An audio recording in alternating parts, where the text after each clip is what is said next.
आधा घंटा बता दी जैसे कंप्लीट कर ले अपन जैसे कर लो अब सब भरना पड़ेगा। एक की भरवा दी भाई, ज्यादा भर लें, बैठ कहीं भी भरवाना है बस, या आप अपनी भरवा दी हो, आपकी देख के सब कुछ भर हाँ जी सर, है ना, है ना सब। चलो स्टार्ट करते हैं अपन। अब अपन एक एक करके इस चीजों को समझ लेते, ठीक है, एक एक करके अपन इनको समझेंगे क्या है और मैंने क्यों इसको प्लस करवाया और क्यों मैंने इसको माइनस करवाया। मैं नॉर्मल स्पीड से बहुत स्लो चल रहा हूँ, मैं आपको अभी बता दूं, मैं नॉर्मल स्पीड से वैसे बहुत स्लो चल रहा हूँ। क्यों? क्योंकि बीआरएस मुझे ऐसा लगता है ऐसा टॉपिक है कि बहुत एक्सपर्ट्स को भी समझ में नहीं आता है। तो हो सकता है आप लोगों को कोई समझ में आ रहा हो, लेकिन इस सेशन में बहुत सारे लोग जुड़े हुए हैं, ठीक है। तो जो स्लो समझने वाले हैं वो भी समझ जाएंगे और जो ज्यादा तेज समझ जाते हैं वो तो समझेंगे ही, ठीक है। तो ये चीजें आप लोगों ने लिख ली होंगी, ठीक है, या तो इसका स्क्रीनशॉट ले लीजिए, या तो आप इसका स्क्रीनशॉट ले लीजिए, ठीक।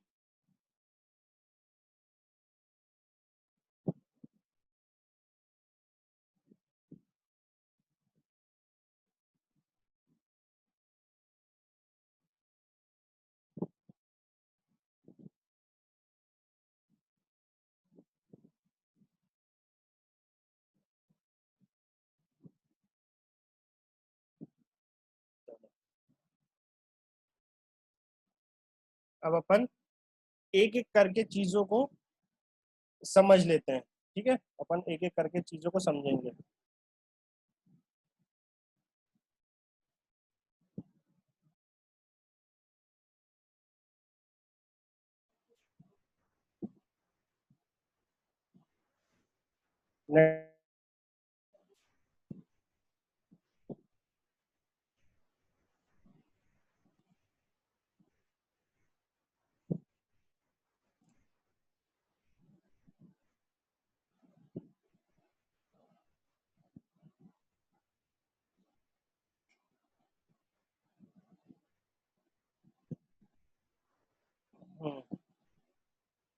सबसे पहला है कैश बुक से भुगतान, बैंक से निकासी नहीं,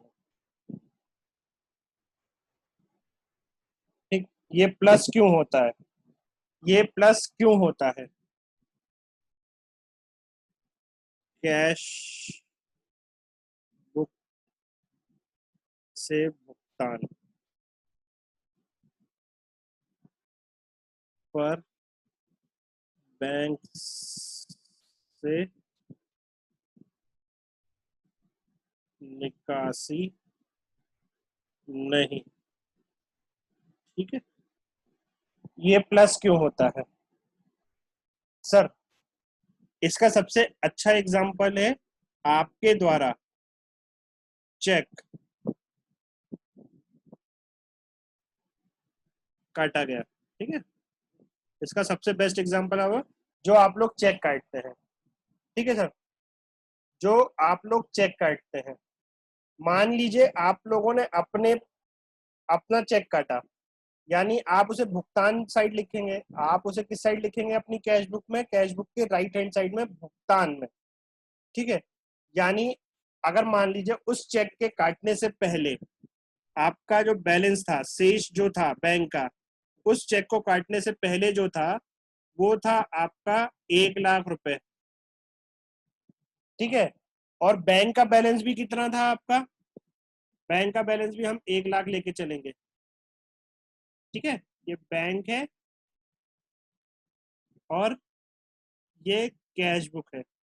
मैं अभी बहुत छोटे छोटे एग्जाम्पलों से आपको समझा रहा हूँ, ठीक है, बीआरएस बनाना नहीं बता रहा, लेकिन मैं इसका कॉन्सेप्ट आपको बता रहा हूँ। तो इस कॉन्सेप्ट को बिल्कुल माइंड में डालिएगा, ठीक है, माइंड में जान दीजिएगा इसको।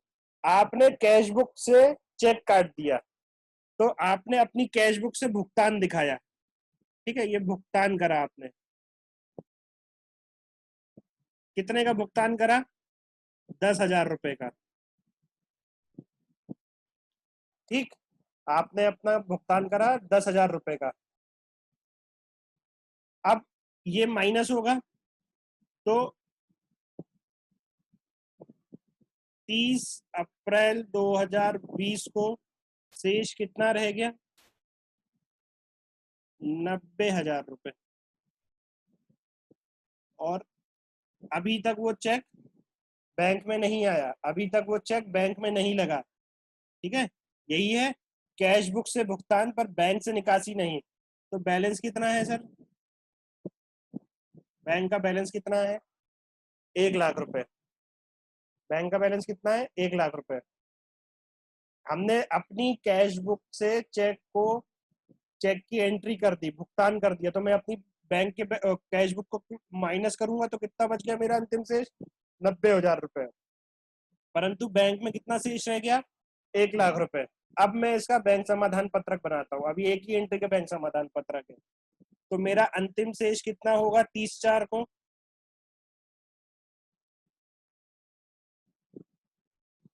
90,000 रुपए। कैश बुक का लेते हैं अपन, कैश बुक अंतिम शेष कैश बुक, और बैंक शेष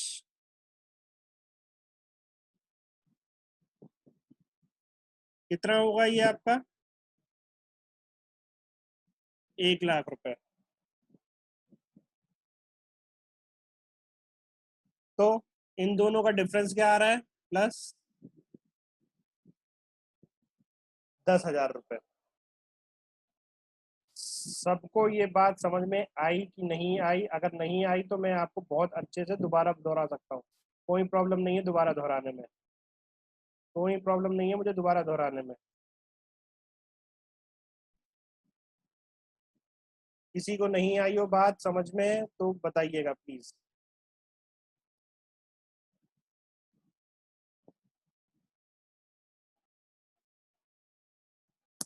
है, आप एक चीज समझिएगा, मैंने आपको एक चीज बताई, कैश बुक का बैलेंस यानी ये बैलेंस हमेशा किसके बराबर होना चाहिए? हमेशा इसके बराबर होना चाहिए, इसके बराबर। ठीक है, तो मैं अब आप माइंड में क्या चलाएंगे जब ये बीआरएस में एंट्री करेंगे? अगर आपको ये याद भी नहीं है तो आप माइंड में क्या चलाएंगे?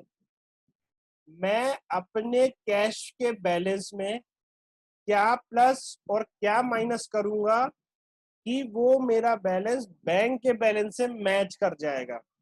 अब मान लीजिए आपने अपनी कैश बुक से कुछ ऐसी चीज घटा दी, कुछ अमाउंट घटा दिया, परंतु वो बैंक में नहीं घटा, परंतु वो बैंक में नहीं घटा। ठीक है, यानी आपने अपनी कैश बुक को माइनस कर दिया। अब आपको अपने बैंक से मिलान करना है, तो उसी माइनस को आप अगर आप वापस प्लस कर दोगे, उसी माइनस को अगर आप वापस प्लस कर दोगे तो आपका क्या हो गया? वो कैश बुक का बैलेंस जो है वो बैंक के बैलेंस से मैच हो जाएगा, बैंक के बैलेंस से मैच हो जाएगा। क्लियर है सर ये बात? इसमें किसी को डाउट हो तो पूछ लीजिए सर, मैं इस पे बहुत टाइम लगा सकता हूँ क्योंकि मुझे पता है कि आप लोग बीआरएस बनाने लगेंगे। इसमें किसी को डाउट हो तो बताइए बैंक समाधान पत्रक में। बहुत ही सिंपल भाषा में लिखा है, मैंने डेबिट क्रेडिट नहीं लिखा है। मैंने डेबिट क्रेडिट इसलिए नहीं लिखा है क्योंकि बीआरएस आपकी लैंग्वेज में बनवा रहा हूं मैं। कैश बुक से भुगतान पर बैंक से निकासी नहीं। कोई चेक है, आपने काट लिया, आपने अपनी कैश बुक से माइनस कर दिया चेक, परंतु बैंक में वो चेक जमा ही नहीं हुआ और बैंक से अभी आपका वो चेक क्लियर नहीं हुआ, आपका वो चेक क्लियर नहीं हुआ। ठीक है, क्लियर ये बात मेरी?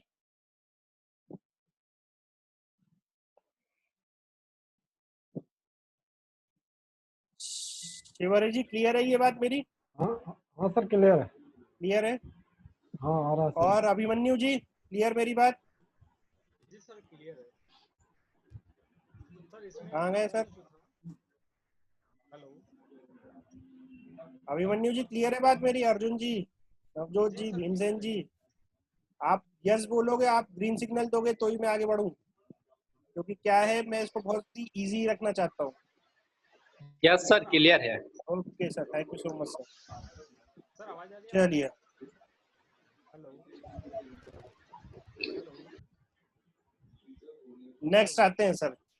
सर एक चीज और, हाँ एक छोटी सी चीज मैं हम आपको बता दी। ये दोनों चीजें देखने के लिए आपको किस में देखना पड़ेगा? कैश बुक में। ये दोनों चीजें देखने के लिए आपको किस में देखना पड़ेगा? कैश बुक में। और ये दोनों चीजें देखने के लिए आपको किस में देखना पड़ेगा? बैंक में।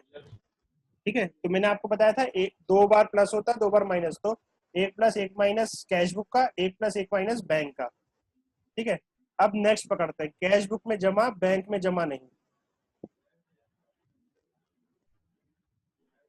कैश बुक में जमा और बैंक में जमा नहीं।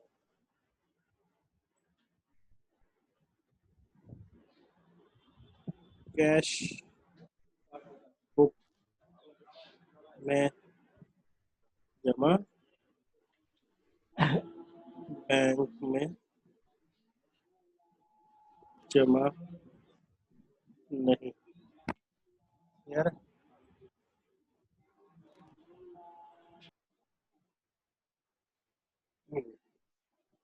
अब सेम इसी को एक अपन एग्जांपल ले लें।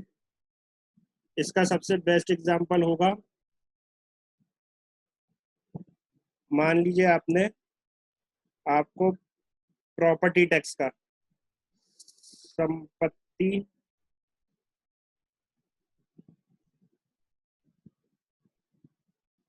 प्रॉपर्टी टैक्स का चेक मिला। ठीक है, प्रॉपर्टी टैक्स का आपको चेक मिला। कैश बुक में आपका बैलेंस और बैंक में आपका बैलेंस सिमिलर रखेंगे, 1 लाख रुपए का, इसमें रखेंगे 1 लाख रुपए का। कितनी तारीख को? 1/4/2020 को।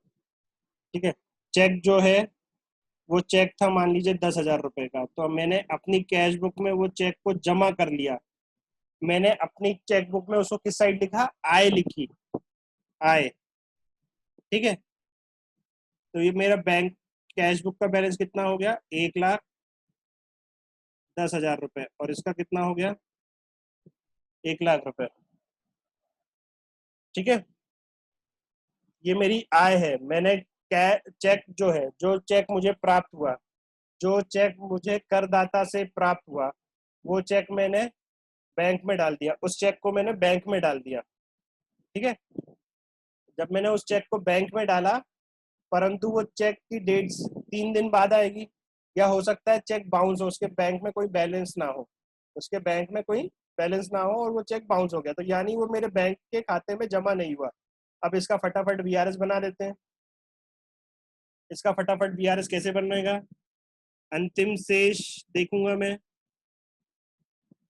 ठीक, अंतिम शेष जो है मेरी 30/4 हुई, कितना है? 1,10,000 रुपए। बैंक का शेष कितना है? ये भी 30/4 की तारीख में देखूंगा, वो है 1 लाख रुपए। अभी एक ही एंट्री है, वो है कितने की? 10,000 रुपए की। ये क्या एंट्री हो गई?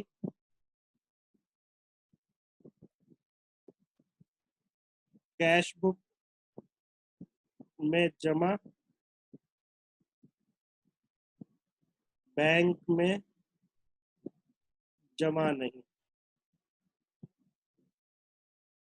ठीक, और ये आप क्या करोगे? माइनस करोगे, तो मैच कर गया ये आपका।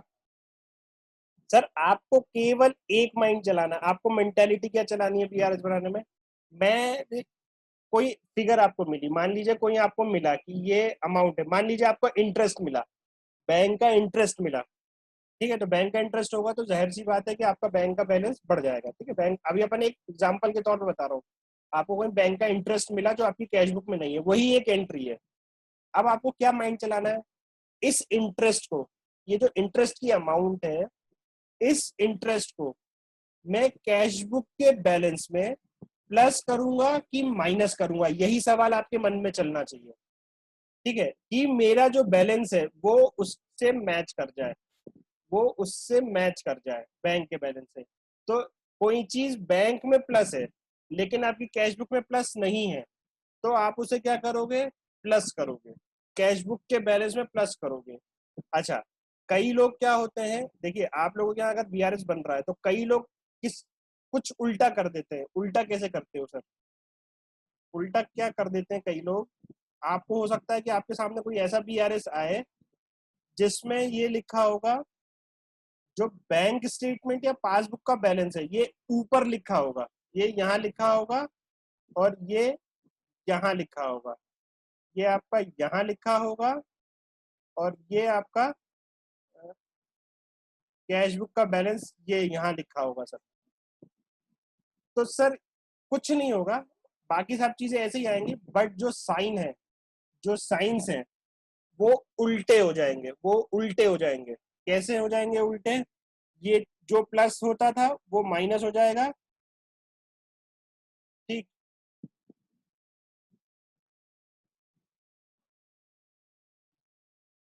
किस कंडीशन में?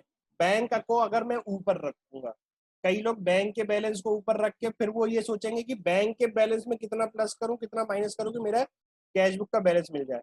मैंने आपको ये चीज कंफ्यूज करने के लिए नहीं बताई, मैंने आपको ये चीज इसलिए बताई क्योंकि कई बार क्या होता है कि हमें कहीं और से पता लगेगी तो वो बोला जाएगा कि यार हमको गलत बताया। सर आपको गलत नहीं बताया, हमने आपको गलत नहीं बताया। तरीके बहुत सारे होते हैं, तरीके बहुत सारे होते हैं। मैंने आपको सिंपलेस्ट तरीका बताया, आपको मैंने कैश बुक से सोचने का तरीका बताया कि मैं अपने कैश बुक के बैलेंस में कितना जोड़ूं या घटाऊं कि मेरा बैंक का बैलेंस मैच कर जाएगा। मैंने आपको केवल और केवल वही तरीका बताया। तो आप लोग बिल्कुल उसी चीज को फॉलो कीजिएगा जिस फॉर्मूले से मैंने फॉर्मूला करा। डिफरेंस मैंने आपको दिखा दिया कि डिफरेंस किस चीज का होता है।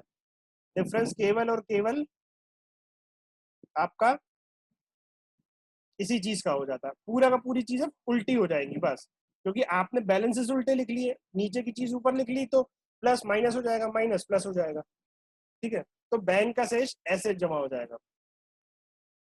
अभी अपन एग्जाम्पल भी लिख लेंगे, अभी अपन इन सब के एग्जाम्पल लिखेंगे, लेकिन अभी मैं आपको सिर्फ एक एक स्टेप पे बता रहा हूँ, एक एक स्टेप्स करके बता रहा हूँ। तो ये जो दोनों चीजें थी, ये चीजें क्या थी कि आपकी कैश बुक में एंट्री है, आपकी कैश बुक में एंट्री है परंतु बैंक में एंट्री नहीं है।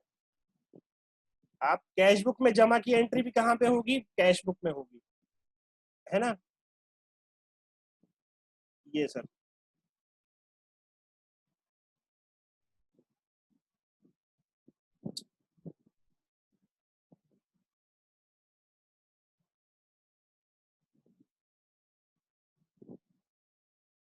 मैंने आपको लिखा है कैश बुक में, ठीक है। तो इसमें और चीज हो जाएगी,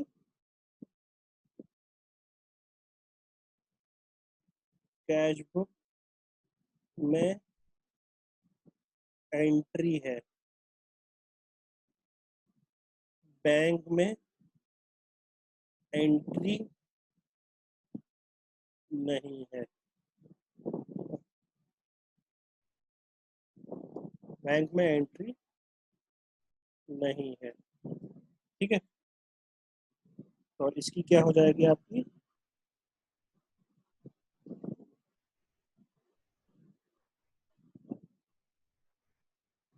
बैंक में एंट्री है परंतु कैश बुक में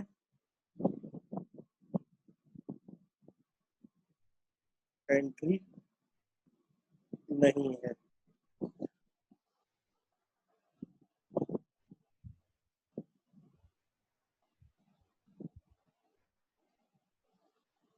ठीक है सर, यानी जब आप टिकिंग करेंगे, जब आप टिकिंग करेंगे, मैंने आपको टिकिंग का तरीका भी बताया था कि जब आप टिकिंग करेंगे ऐसी, कैश बुक को पकड़ेंगे, कैश बुक में टिक करेंगे, फिर वो चीज बैंक में ढूंढेंगे तो बैंक में मिल गया तो दोनों जगह टिक कर देंगे।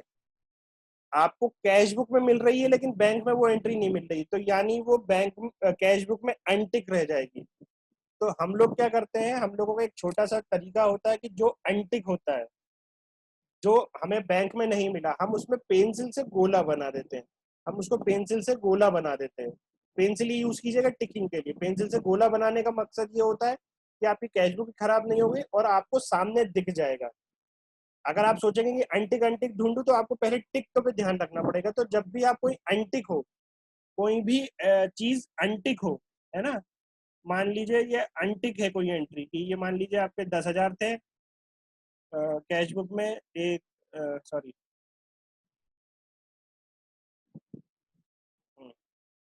2 एंट्रियां 10,000 है, ये कैश बुक में जमा कह रहा हूं मैं, कैश बुक में आय पक्ष में, ठीक है। एक 20,000 है, एक 30,000 है, एक 40,000 है, ठीक है। इसमें से 30,000 की अनटिक नहीं मिली, तो ये टिक हो गया, ये टिक हो गया, ये टिक हो गया। ये अगर 30,000 रुपये टिक नहीं हुआ, 30,000 रुपये टिक नहीं हुआ, तो इसको आप पेंसिल से गोला बना दीजिए, पेंसिल से गोला बना दीजिए। अनटिक वाले को गोला जरूर बनाइएगा पेंसिल से। यही तरीका आप बैंक में भी अपनाएंगे, जो चीज अनटिक है उसे गोला बनाइएगा। सर अनटिक चीजें ढूंढनी पड़ती है, तो उसको अनटिक बनाइएगा, क्योंकि ये डिफरेंस है। This is the difference, this is the difference जो आपके बीआरएस में आएगा। ये वो डिफरेंस है जो आपके बीआरएस में आएगा, ठीक है। तो इसको गोला जरूर बनाइएगा। सर एक सवाल था। जी बताइए। मैं अभी उन्हें बात बताइए सर।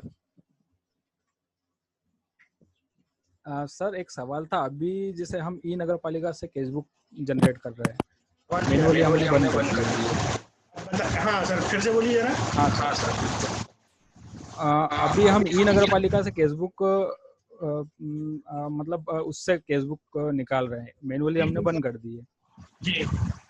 उसमें सर एक ये दिक्कत आ रही है, जैसे मेरा एक अमाउंट था, मैंने अभी परसों पेमेंट करा था, 1,46,520 रुपए का एक बिल था, ठीक है। तो उसको मैंने जीएल से डिडक्ट कर दिया 1,46,520 से। अब उसमें बात आई इनकम टैक्स क्रेडिट करने की, तो 2,483 रुपये मैंने उसको क्रेडिट कर दिया इनकम टैक्स को, और उसको मैंने नेट पे हो गया मेरा 1,44,037 रुपये का। हेलो। हाँ सर सुन रहा हूँ। जी सर, तो अब केसबुक में जो है, अब जब हम उसको हम पेमेंट के लिए रन करते हैं, ये ऑटो जनरेट एंट्री हम पेमेंट के लिए रन कर देंगे, किस बैंक से कर रहे हैं वो बैंक मैप्ड करके उसको रन कर देंगे। तो जब हमारी केसबुक में वो एंट्री आती है, ऑटो आती है, हमको मैनुअली नहीं करनी पड़ती है, ऑनलाइन केसबुक में ऑटो एंट्री आती है कि आपने जो इनवॉइस बनाई थी 1,46,520 की थी, इसमें से 1,44,037 रुपये आपने नेट पे किया है और 2,483 रुपये उसको आपने क्रेडिट करा है। ठीक है। तो सर नेट पे की जो एंट्री है वो हमको केसबुक में डेबिट साइड दिख जाती है, और जो हमने क्रेडिट किया इनकम टैक्स, वो हमको इनकम साइड में कैलकुलेट नहीं होती बैलेंस में। सर जो आप तरीका चाह रहे हो ना सर, मैंने आपको बताया वो आपकी जो आप लोग कैश बुक में एंट्री करते हैं, मैं आपको समझ गया। मैं अब आपको बाकी लोगों को मैं समझा दूं क्या वो बोल रहे हो आप, है ना। मैं आपको वो बाकी लोगों को समझा दूं क्या बोल रहे हैं। जी सर देखिए, सर क्या बोल रहे हैं, ये मेरा आय पक्ष है, ये मेरी आय पक्ष, ये मेरा आय है कैश बुक का, ठीक। ये मेरा व्यय पक्ष है, ठीक है। अब आप लोग क्या करते हो सर, आप लोग ये दिखाते हैं कि आपको मान लीजिए कोई भुगतान करना है, उस भुगतान में से मान लीजिए वो भुगतान बिल आया मेरा 1,00,000 रुपए का, ठीक है। और उस 1,00,000 रुपए के बिल पे मैं थोड़ा सा एग्जांपल बना दूं उसका, 1,00,000 रुपए के बिल से आपने 1,000 रुपए का टीडीएस काटा, ठीक सर, यही बोल रहे हैं। और भुगतान आपने करा 99,000 रुपए, है ना सर। जी तो जी सर, अब आप लोग क्या करते थे सर, आप लोगों का तरीका ये था, जैसे भुगतान है तो मैं मान लीजिए ये हो गया इलेक्ट्रिसिटी जो नहीं, कोई रिपेयरिंग का बिल हो गया, ठीक है, रिपेयरिंग का बिल हो गया, तो ये रिपेयरिंग का बिल आप चढ़ाते थे 1,00,000 रुपए, ठीक। और आप आय पक्ष में लिखते थे इसको टीडीएस 1,000 रुपए, यही बोल रहे हो सर आप। हेलो जी सर, सर आप यही बोल रहे हैं। जी सर, जी है ना, ये इसी प्रकार हाँ का सर, यही बोल रहा हूँ। यही बोल रहे हैं ना, टीडीएस में आय में आप जी सर। 1,000 रुपए, तो नेट जो माइनस होता था वो कितना माइनस होता था कैश बुक जी। से? 99,000 रुपए। ठीक है, 99,000। ये वाला। जी सर। ठीक है सर, अब आप देखिए ये क्या तरीका होता है, ये आपके कैश बुक को लिखने का तरीका है, केवल आपकी कैश बुक को लिखने का तरीका है। ठीक है, मैंने आपको बताया था कि अपन जो काम कर रहे हैं अभी करेंटली में वो सिंगल एंट्री बेस्ड कर रहे हैं, तो ये एक सिंगल एंट्री बेस्ड अकाउंटिंग है कि आपने व्यय पक्ष को लिखने के लिए, अब आपने इसमें एक समझदारी क्या करी कि आपने अपने व्यय पक्ष में पूरा 1,00,000 रुपए का बिल चढ़ाया।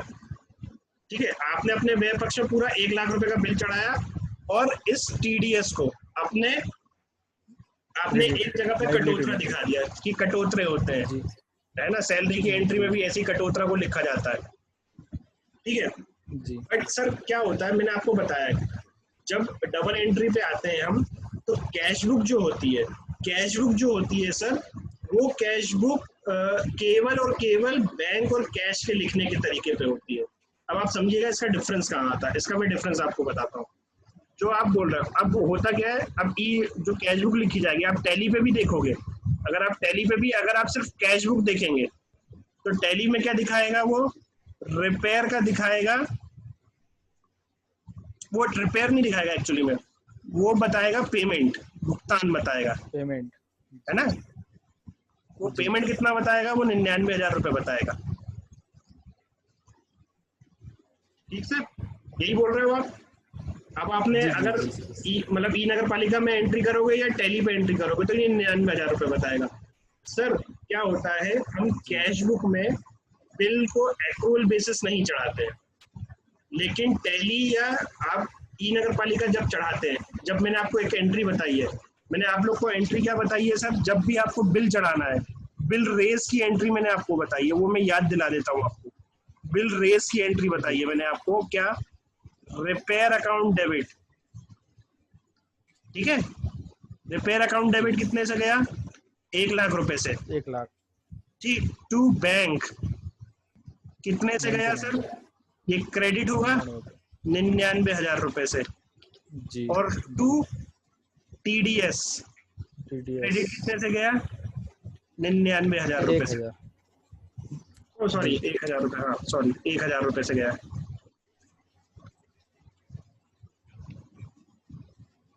ये 1,000 रुपए से मैंने आप लोग को यही एंट्री बताई है सर, मैंने आपको यही एंट्री बताई है। तो क्या होता है सर, ये कैश बुक में तो आप देखो, कैश बुक में आप ही एंट्री लिख रहे हो, ये 99,000 रुपए ही लेके जाएगा, क्योंकि कैश बुक में आपकी जो एंट्री होती है वो सिर्फ कैश के बैलेंस की होती है, कैश या बैंक बैलेंस की होती है एंट्री, तो वो यहाँ पे ये 99,000 ही, लेकिन आपका खर्चा तो कितने का बुक हुआ, 1,00,000 रुपए का खर्चा बुक हुआ है सर। 1,00,000 रुपए का, 1,00,000 रुपए का खर्चा आपने, ये बिल रेज करा है, आपने बिल रेज करके पेमेंट कर दी है। अब आप सोचिए, सॉरी इसमें हम बैंक को अगर ना लें, अब हम इसमें बैंक नहीं लेते थे, मैंने आपको इसमें एक चीज बताई थी, मैंने आपको बताया था यहाँ पे आप सप्लायर का अकाउंट लेंगे, ये बिल रेज की होगी। ठीक है सर, ऐसे ही होती है बिल रेज की एंट्री। फिर इसके बाद हम भुगतान करेंगे, इसके बाद हम भुगतान करेंगे, क्या करेंगे हम, सप्लायर अकाउंट डेबिट कितने से, 99,000 रुपए से, और टू बैंक, वो ऊपर वाली एंट्री पर भूल जाइएगा ना, ये 99,000 रुपए। तो जो कैश बुक में एंट्री जाएगी वो तो ये जाएगी, ये जाएगी केवल कैश बुक में। तो जो आपका जो ये ई नगर पालिका कर रहा है वो ये एंट्री कर रहा है, समझ गए सर? जी सर। वो सप्लायर की एंट्री कर रहा है, और आप लोग जो एंट्री करते थे वो आप लोग रिपेयर वाली एंट्री करते थे, ये बैंक वाली, यहाँ इसके बजाय पे आप बैंक लिख देते थे। जी जी सर, समझ गए सर? तो वो जो लिखने का तरीका है ना सर, वो आप सिर्फ आप मतलब होता क्या है, कई जगहों पे उसको अलग, कई जगह पे उन लोग क्या करते हैं, कई जगह पे वो भी करते हैं, सभी जगह अलग अलग एंट्री होती है सर। 1,00,000 में से माइनस करके 1,000 वहीं के वहीं करके वो 99,000 लिख देते थे, वो आय पक्ष में भी नहीं लिखते, है ना, क्योंकि वो दिखाने का तरीका होता है। तो केवल कैश बुक में एंट्री करने का तरीका अलग है, बाकी कॉन्सेप्ट क्लियर है उसमें। कैश बुक में जो बैलेंस आएगा वो 99,000 ही आएगा। ठीक है। जी सर, तो ये जो 1000 है सर, ये अपने बीआरएस में कहीं से कहीं तक आएगी नहीं एंट्री? नहीं सर, क्यों आएगी सर बीआरएस में? क्योंकि उसको वो तो पेबल खड़ा है ना चेक सर। नहीं दे रहा ना। अब आप माइंड चलाइए कि कैश बुक का बैलेंस में मेरे किस 1000 रुपए का क्या बैंक मतलब बैंक में गया है क्या? नहीं गया है सर। जी जी, इसमें आप नहीं गया। सोचिए ना, बैंक और कैश बुक में केवल इस अमाउंट का यूज होगा। ये बीआरएस तो कहीं से कहीं इस पे नहीं आ रहा। जी जी जी, सिर्फ किस चीज की एंट्री देखेगा, पहले वो 99,000 ही उठाएगा। हाँ, 99,000। अगर वो 99,000 रुपए का चेक बैंक में 1 लाख रुपए से क्लियर हो रहा है तो डिफरेंस है। बैंक में 1000 की एंट्री आ जाएगी बीआरएस। डिफरेंस है। लेकिन अगर ये 99,000 का चेक आपने काटा है और बैंक में भी 1,000 रुपए का चेक क्लियर हो रहा है तो ही डिफरेंस होगा, है ना। बैंक में भी 99 का है, आपकी कैश बुक में भी 99 का है। जी सर, बस ये पेबल जो हमारा सर देखो, बैंक को इस चीज से बिल्कुल मतलब नहीं है कि आपका खर्चा कितने का है। बैंक को इस चीज से मतलब है तुमने चेक कितने का काटा। अगर 1 लाख रुपए का काटा और मेरे पास, हाँ, और मेरे पास 1 लाख रुपए का आया तो आपके और मेरे में कोई डिफरेंस नहीं है। ठीक सर, बताइए क्या बोल रहे थे आप? जी सर, फिर जो हमारा पेबल, हाँ हाँ बोलिए बोलिए। जो हमारा पेबल खड़ा रहेगा 1,00,000 रुपए का, उसको जब हम पेमेंट करेंगे तब उसका एक वाउचर की एंट्री आप और मार देंगे। सर ये पेमेंट, ये टीडीएस वाली एंट्री भी बताई थी मैंने आपको, टीडीएस अकाउंट डेबिट। हाँ हाँ हाँ सर, वही क्योंकि सर अभी क्या है, जैसे हम वाउचर जो बनाते थे मैनुअली, वो पूरे अमाउंट का बनाते थे। कितने अमाउंट का बनाते थे आप लोग? पूरे अमाउंट का। वो सर सब देखिए, खर्चा तो आपको पूरे अमाउंट का बिल पास करना पड़ेगा। बिल तो आपको पूरे अमाउंट का ही पास करना है, 1 लाख रुपए का ही बिल पास करना है। उसमें से 1,000 रुपए हम उसे कटौता बोलते हैं, जो कटौता पार्टी को ना भुगतान करके उसके बिहाफ पे किसको पेमेंट कर देते हैं हम? गवर्नमेंट को। ठीक है, उसके बिहाफ पे हम पेमेंट किसको कर देते हैं? गवर्नमेंट को। ठीक है। अच्छा सर, टीडीएस के रेट चेंज हो गए, टीडीएस के रेट्स चेंज हो गए। ठीक है, टीडीएस कल जो अनाउंसमेंट हुई है उसमें टीडीएस के रेट्स चेंज हुए हैं सबके, कब से? है ना। जो आप 10% काटते थे अब वो 7.5% काटेंगे। ठीक है, जो आप 1% काटते थे अब वो 0.75, और जो 2% काटते थे वो 1.5% है। टीडीएस के रेट रिवाइज हो गए सर, कल से ही हो गए, मतलब आज की तारीख से आपके रिवाइज हो गए। आज की तारीख से अगर आप कोई भुगतान करेंगे कितना हो गया सर? जी, कितना रेट रिवाइज क्या हो गया सर? टीडीएस जो कटौतरे होते हैं ना आपकी, टीडीएस का कटौतरा 2%, जो ठेकेदारों से अपन कितना काटते हैं? 2% काटते हैं, और वकील या प्रोफेशनल फीस से 10% काटते हैं, है ना। जैसे 2% अपन काटते थे टीडीएस, अब इस 2% को घटा के उन्होंने 1.5 कर दिया है। और अगर आपके यहाँ पे 1% का भी रेट है तो उसको सर घटा के उन्होंने 0.75% कर दिया है। और जो 10% का रेट है उसको घटा के उन्होंने 7.5% कर दिया है। यानी आज की तारीख में जो पेमेंट आप लोग बिल पास करेंगे और टीडीएस अगर काटना है तो वो आप इस रेट से काटिएगा। ठीक है, वो एक्ट में अमेंडमेंट हो गया है। ठीक है, फाइनेंस एक्ट में उन्होंने कर दिया है, जो कल अनाउंसमेंट हुई है फाइनेंस एक्ट में, कल अनाउंसमेंट करी है हमारे फाइनेंस मिनिस्टर ने, तो उन्होंने ये टीडीएस के रेट्स पे आपको इम्पैक्ट आया है, तो ये आप लोग ध्यान रख लीजिएगा। ठीक सर, चलिए अब अपन आज का सेशन यही एंड करते हैं। किसी और को कोई सवाल हो, बाकी का अपन कल देखेंगे, बाकी दोनों को। और किसी को सर कोई क्वेश्चन? इस टीडीएस का नोटिफिकेशन मैं आपको भेज दूंगा। ठीक है, जो रिवाइज रेट के जो नोटिफिकेशन है वो मैं ग्रुप में डाल दूंगा। ठीक है सर, चलिए आज अपन यही एंड करते हैं, कल 1 बजे फिर आगे का अपन देखते हैं दोनों।